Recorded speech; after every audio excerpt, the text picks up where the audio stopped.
Ek het regtig die voorreg gehad om saam met legendariese uitsaaiers in die 60er jare by die Afrikaanse diens uit te saai.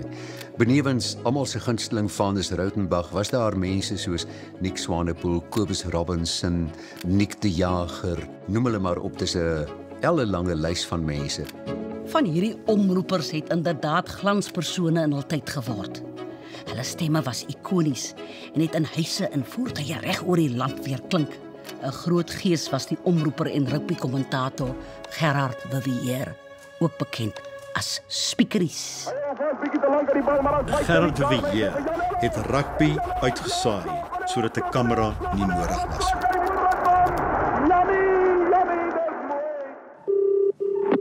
Hallo, ek moet Gerard Vivier. Ja. Groot hier Brits polisie oor hier. Watter gaan u nou vir ons daardie ou komste seels bring? Ek is moeg as sloer en gesukkel. Wat mense wat op die rug van hulle bekendheid ry. Ag nee, man, ek ry gou op die rug van my bekendheid nie. Moet nou nie met my sukkel nie, man. Goed man. Ja, goed check.